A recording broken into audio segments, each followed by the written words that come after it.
Bem-aventurados os que têm fome e sede de justiça, porque eles serão fartos. Mateus capítulo 5, verso 6. Palavras do Senhor Jesus Cristo. Ministério Pão Vivo. Vem comigo em meu canal no YouTube para mais um capítulo, aprendendo lições magníficas sobre a justiça de Deus. Falando sobre a justificação, a expiação e a propiciação. São termos, são partes da religião judaica, que tem muito a ver conosco, e nós iremos nos aprofundar, tirando daqui exemplos, bases magníficas da nossa vida espiritual. Quando olhamos para as práticas judaicas, que foram práticas instituídas por Deus. Práticas que elas falavam, ou seja, Paulo as chamou de sombras. Sombras das realidades que viriam em nosso tempo. Sombras das verdades do agora, o agora sem lei, que ele disse em Romanos capítulo 3, verso 21. Agora sem lei se manifestou a justiça de Deus, atestada pela lei e pelos profetas. Mas vamos analisar hoje expiação e propiciação. A gente sabe que tudo se originou no fato de que o homem pecou. E o homem, pecando, estabeleceu-se aquela separação entre Deus e o homem, a separação entre o justo e o profano, a separação entre aquele que é santo, santo, santo, totalmente perfeito, e o homem caído, o homem pecador.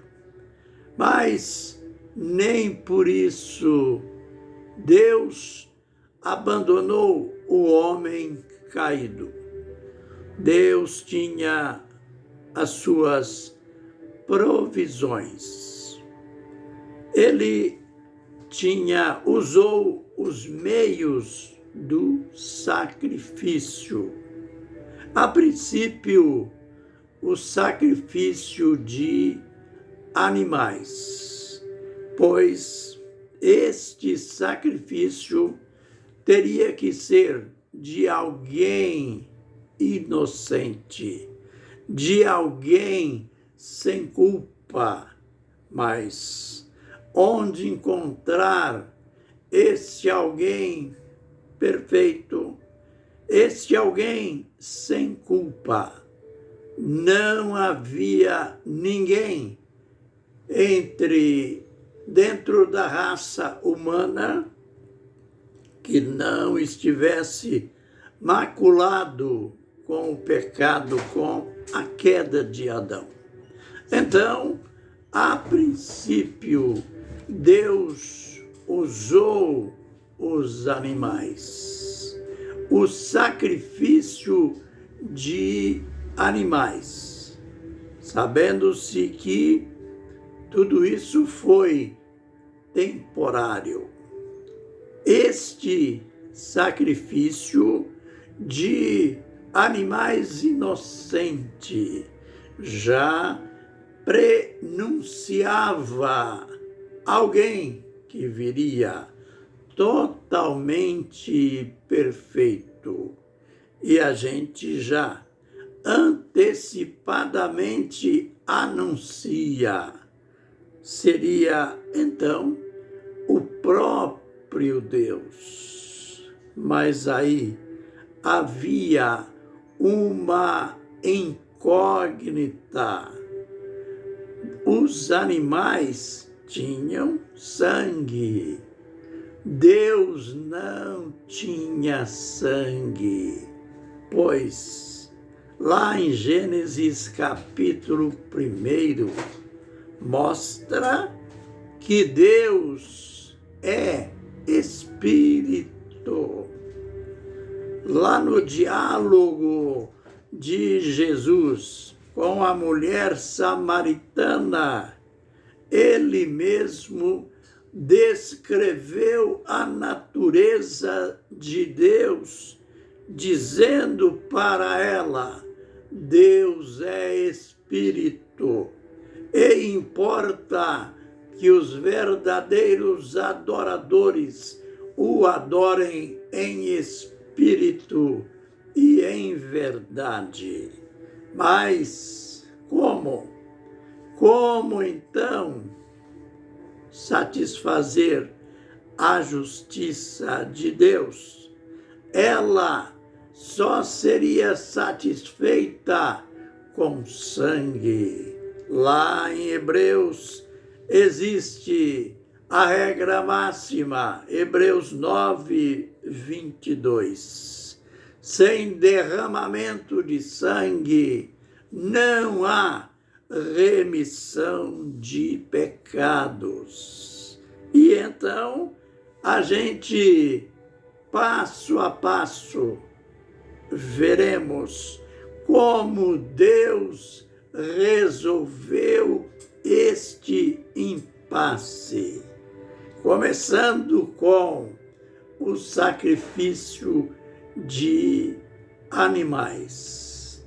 Dentro do culto judaico, a expiação era aquele ato provisório, temporário, que era celebrado de maneira zelosa uma vez por ano. Tinha o tabernáculo, que ele era dividido em 3 partes: átrio exterior, santo lugar, onde se ofereciam sacrifícios, pois a nação de Israel era uma nação pautada pelos sacrifícios. Estes sacrifícios eram ofertados diariamente. Havia aquele sacrifício chamado o sacrifício da tarde, que é mencionado várias vezes pelo profeta Daniel. Este era diário, mas o sacrifício da expiação era só uma vez por ano. E então, na outra divisão do tabernáculo, no Santo dos Santos, ali estava o segredo maior. Ali estava a arca, um recipiente de ouro. Dentro desta arca havia a lei, algo que o próprio Deus havia dado para Israel lá no Monte Sinai. E dentro desta arca ficava então a lei, e havia a tampa, e por cima da arca 2 querubins, chamados querubins da glória. E ali neste lugar entrava o sumo sacerdote uma vez por ano, e ele não entrava ali sem sangue, pois o sangue era a base, era o tudo na celebração judaica. E ele então oferecia o sangue de um animal que era ofertado sobre a arca, mas isto apenas uma vez por ano. Lembrando que esta expiação, embora ofertada com a devida cerimônia, com o devido zelo, sangue de um animal perfeito, mas ela tinha que ser, este sacrifício tinha que ser repetido, pois a expiação era apenas um paliativo. Mas lembre-se daquela palavra forte, aquela palavra carregada de verdade, lá no Novo Testamento, quando João estava batizando no Rio Jordão, e chega entre aquela multidão aquele homem que Deus já tinha dito para o apóstolo, aquele sobre quem você vir descer a pomba. Este é o que batiza com o Espírito Santo. Mas antes disso, quando João viu Jesus chegando, passando, ele fez a magna declaração: eis o Cordeiro que tira o pecado do mundo.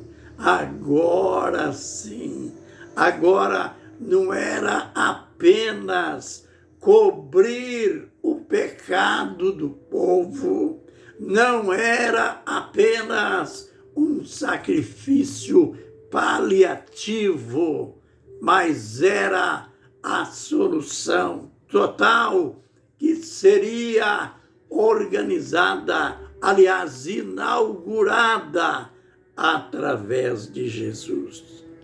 Agora a gente vai aprender que o Deus que não tinha sangue, agora ele, como Deus provedor, Deus redentor, ele tem sangue.